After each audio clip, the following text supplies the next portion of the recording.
When Audi updated the R8 Coupe Supercar, the lovely sounding V8 was phased out.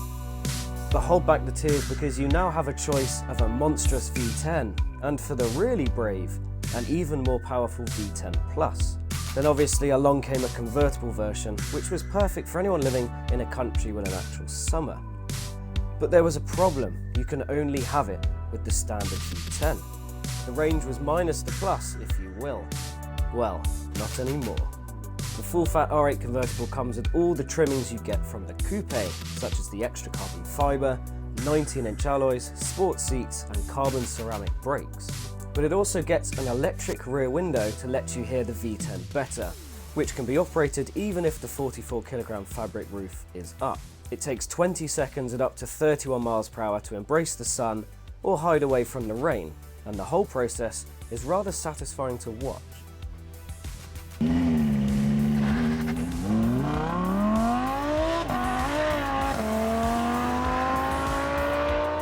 So the numbers: you've got a 5.2 litre naturally aspirated petrol engine which kicks out 602 brake horsepower, which in itself is amazing.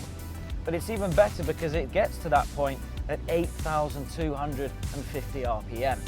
So this engine really screams. As for torque, it's got 413 foot-pounds at 6,500 RPM, which means whenever you put your foot down, it is ballistic.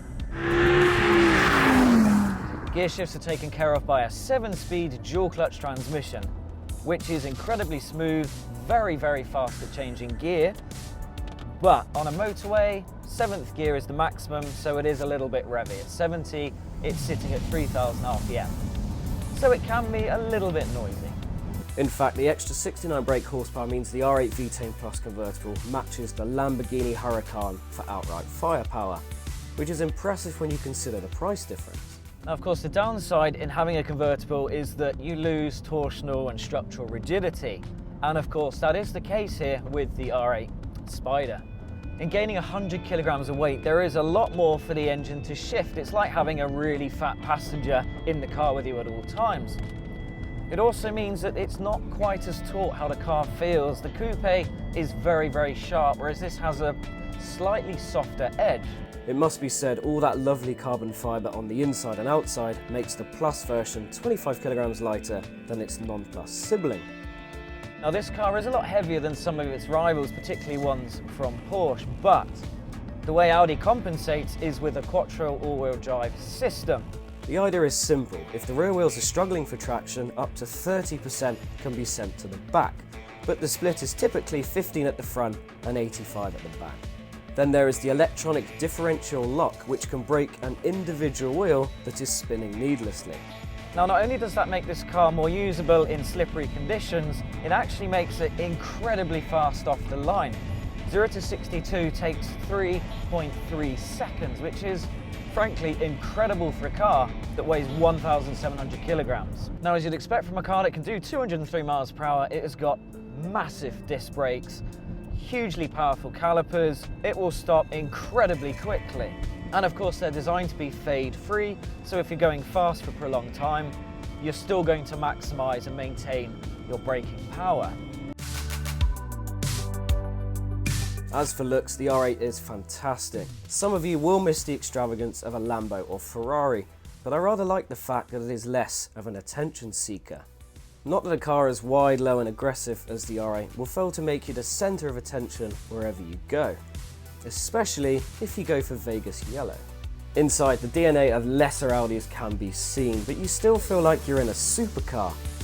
There's less drama than in a McLaren, but the quality is noticeably better and the layout is much more intuitive. Instead of having a central display here for all your infotainment needs, Audi has gone with one TFT cluster where you would have analog dials. Now, it's a really decent size, it's very legible, you can customize the sort of things that you see on it, and all of that makes it very useful. Sadly though, this car doesn't have a head-up display, and it's also missing some of the rather futuristic tech you get in newer Audis, such as the A8 and even the TTRS. One of the most remarkable things about the R8 supercar is that it's just so incredibly usable all of the time. The seats are really supportive, and if you're fat, you're going to hate them, but if you've got a fairly normal frame, they glue you in. You do not move at all when you're going around corners really, really fast. It's not all perfect though in Audi R8 land, because the convertible version has a much more cramped cabin. It really is smaller in here. It almost feels a little bit claustrophobic. At 6 foot tall, my head is constantly touching the roof, which is kind of annoying. So if you've got an afro or a mohawk, you're gonna hate this car. Now, one of the few negatives with the R8 is the steering. It's very quick, it's direct, the car feels incredibly agile and lighter than it is, but there isn't much feedback. You're never quite sure what the front wheels are doing. Now, this is balanced against the fact that the all-wheel drive quattro system is just so sophisticated and makes the car feel so planted that you never lose confidence in its ability. You can drive this very, very fast, even in the rain.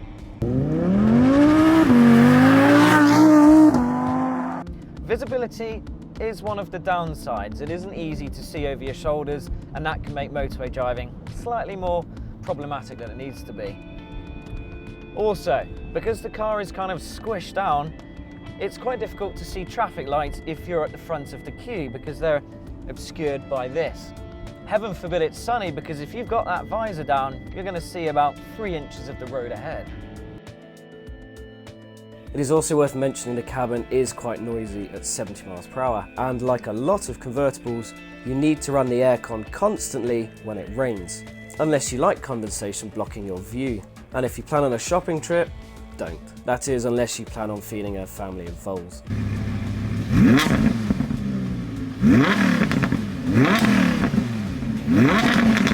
I feel like I should talk about that engine noise a little bit more, because it is one of the car's best attributes. I mean, it is absolutely sensational, as I will now demonstrate once I get around this rather tight corner.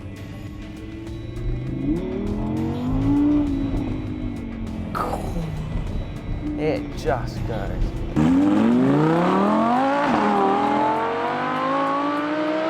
Now, I can't push my luck too hard today because it is properly wet,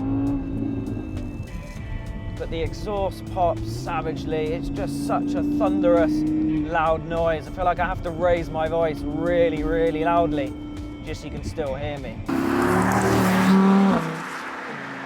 Now, for those who want more noise, and to be honest, it has a V10 that is incredibly loud, but there is a button to satisfy your needs right down here. Press that and it switches into sport mode, and it just makes a much boomier sound even at lower revs. And as you can hear, it is rather noisy. Now, if you slip it into sport mode, it also holds the revs for longer, which again makes the car much, much snappier. Now, you don't necessarily need to use it.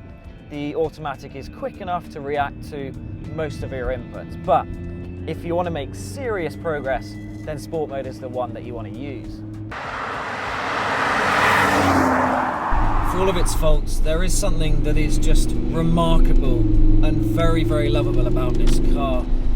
It never feels as alive and connected as a Ferrari, but at the same time, the Germans haven't gone for a blunt force approach. There is something very precise and very dynamically intelligent about this car that you just really appreciate. It's just so instant, the power, and it's so agile, and it's so clever the way that it puts the power to the floor, that you really are just in awe of this machine. Even the heavier convertible feels brilliant. Some Audis are really, really accomplished, but some of them don't actually really move you that much. There's no emotion, particularly the recent Audi S5 and RS5. But this thing has just made me so immensely happy this week. It's just been sensational. And that's despite probably the worst weather that I've seen in, well, months.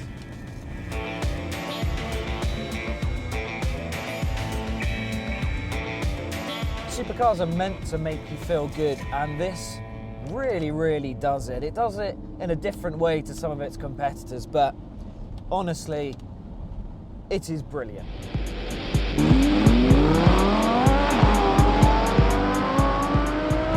As for speed, well, there aren't many cars that feel as quick as this. In fact, probably the most recent one I've driven that would have any chance is the McLaren 720S. That car feels just, it's almost painful. It almost makes your stomach sort of just flatten. It's not comfortable.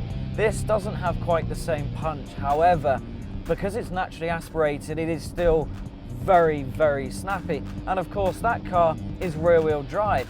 In the rain, it would lose every time to this thing. It helps you have so much grip. The tyres on this, the width of them, the balance. Don't get me wrong, the laws of physics still apply, but not that much. Now, fuel consumption in this car is a mixed bag, and it really only heightens the fact that this can be quite a boring plodder 1 minute and a race car the next. On a motorway, you'll get about 23 miles per gallon, which is the same as Audi's claimed combined figure. However, if you drive fast, it will drop into single digits. I mean, this is a thirsty car. Let's put it like this, you're going to be at the petrol station so much that you're going to be on first name terms with the person behind the counter. Various techniques make the R8 less polluting than it could have been, including the use of a stop and start system and the ability to separate the engine from the drivetrain so it can coast in near silence. So let's assume you're in the market to buy an Audi R8. Which one is the way to go? Well, having driven all of them, I would personally avoid the non-plus versions, and the reason is because you're not getting the full experience. It's a bit like having a 3-course meal but only eating the starter. When it comes to coupe or convertible though, now that is a difficult question because the coupe is the most performance focused. It's the sharpest, it's the one you'd want to take to a track. So if you want to go very, very fast and that's all you care about, I'd go for the coupe. But the thing is with the convertible, what you lose in sharpness, you gain in drama. Convertibles really do make the experience much more visceral, much more memorable. I mean, it's a car that has a window just so you can hear the engine better. It doesn't get much cooler than that. Admittedly, this is not a car for shrinking violets, and the convertible version is only going to make people greener with envy. But if you want unfiltered, naturally aspirated V10 goodness, this is the one for you.